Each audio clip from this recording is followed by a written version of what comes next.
আসসালামু আলাইকুম, welcome back to MS daily blog.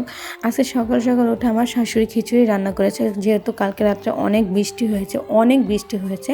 তো সে কারণে আমার সকাল সকাল আমার শাশুড়ি খিচুড়ি রান্না করেছে। আমি আমার ঘুম থেকে উঠে ভর্তাটা রেডি করেছি। সকালের নাস্তা সবাই খাওয়া দাওয়া শেষ। তো আমি এখন দুপুরে রান্নাটাও বসিয়ে দিয়েছি।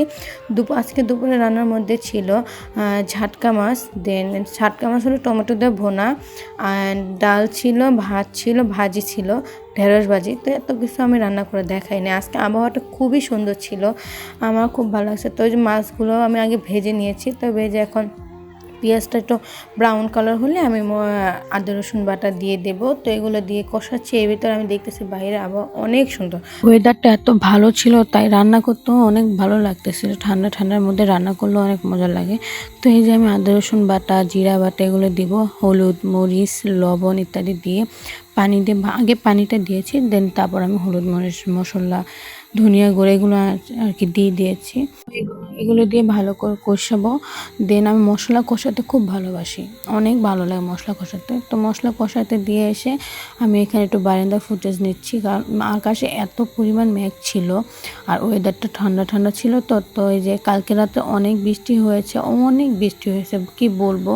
আমি তো অনেক বিদ্যুৎ চমকাইছে, যে পরিমাণ বিদ্যুৎ চমকিয়েছে আমি তো অনেক ভয় পেয়ে গেছিলাম, কারণ আমাদের বাড়িটা পুরো মাঝখানে। আমাদের বাড়ির পিছনে কোনো বাড়ি নেই, সামনে নেই, ডানে বামে কোনো, শুধু আমাদের বাসাটাই। তো এত ভয় পেয়েছে, আমি তো মনে হচ্ছে বাসাটাই না ভেঙে পড়ে যায় গিয়ে।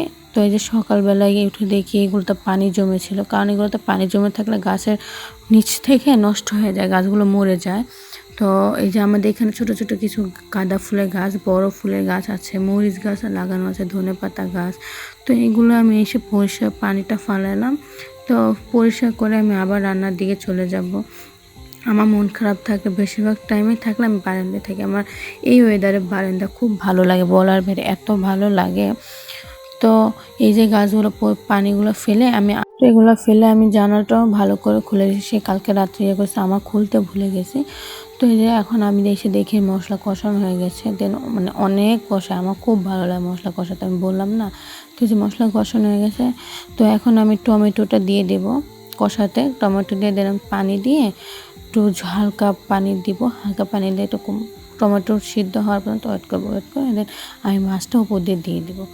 তো টমেটোটা আমি দিয়ে নাড়াচাড়া করছি। আর তো টমেটো সিদ্ধ হওয়ার পর্যন্ত আমি অপেক্ষা করবো। যাকে এইদিকে আমি এক চুলায় ঢেঁড়স ভাজি করে ফেলেছি, ঢেঁড়স ভাজি করে আমি রেখে দিয়েছি। এগুলো আমি ফুটেজটা নিয়ে নিই, কারণ আমার কাছে যেগুলো রান্না করতে ভালো লাগে আমি সেগুলোই ভিডিও করি, তাছাড়া আমি অত কিছু ভিডিও করি না। দেন এই যে মশলা, আমি টমেটোগুলো খুব ভালোভাবে কষিয়ে এখন আমি এটাতে পানি দিয়ে দেবো, পরিমাণ মতো পানি দেবো, অত বেশি ঝোল দেবো না, কারণ টমেটোর তরকারি সবসময় আসলে ভুনাটাই মজা লাগে, বেশি ঝোলও ভালো লাগে না, আর বেশি পানিটাও মানে শুকনাও ভালো লাগে না। একটু মাখা তরকারি খুব মজা লাগে। যাই গিয়ে তো আজকে মা যেদিকে ভাত তো বসিয়ে দিয়েছে, ভাতও প্রায় হয়ে গেছে, শেষ পর্যায়ে টমেটোটা কষানো হয়ে গেছে। এখন আমি টমেটোতে পানি দিব, পরিমাণ মতো পানি দেব, খুব অল্প সামান্য পানি দেবো, দিয়ে এটাকে ঢেকে দেবো কতক্ষণের জন্য, যতক্ষণ পর্যন্ত এটা বলক আসছে না ততক্ষণ আমি ঢেকে দেবো। ঢাকনাটা দিয়ে দিচ্ছি। আমি ফাঁকে মাছটাও দিয়ে দিয়েছি, সেটা ভিডিও করতে আসলে আমি ভুলে গিয়েছি। তো এই যে আমার মাছটা সম্পূর্ণ হয়ে গেছে, আমার ভাতও হয়ে গেছে। তো এখন আমি আবার আমার রুমে যাব, রুমে যাই রুমটা ক্লিন করব। এই যে রান্নাঘরে সব কিছু ক্লিন করা শেষ। আমি এগুলো তো ভিডিও মানে একা হাতে তো ভিডিও করা সম্ভব না, তো আমি ক্যামেরা অফ করে আমি সব কিছু পরিষ্কার করে চালাই। যে বাইরে আবহাওয়াটা এখনও পর্যন্ত এরকম, আর আসলে ওদিনে সারাদিন আবহাওয়াটা এরকমই ছিল। আমার শুধু মন চাইতো বারবার যে আমি যাই ভিডিও করি, শুধু ভিডিও দেখতে আমার ভিডিওতে একটা লাইক, কমেন্ট, শেয়ার করে দিন, এন্ড সাবস্ক্রাইবটাও করে দিন। আবহাওয়া দেখতে ভিডিওটা শেষ পর্যন্ত চলে আসলাম। তাই আজকে পর্যন্ত আল্লাহ হাফেজ, দেখা হবে নেক্সট কোনো ভিডিওতে। আসসালামু আলাইকুম।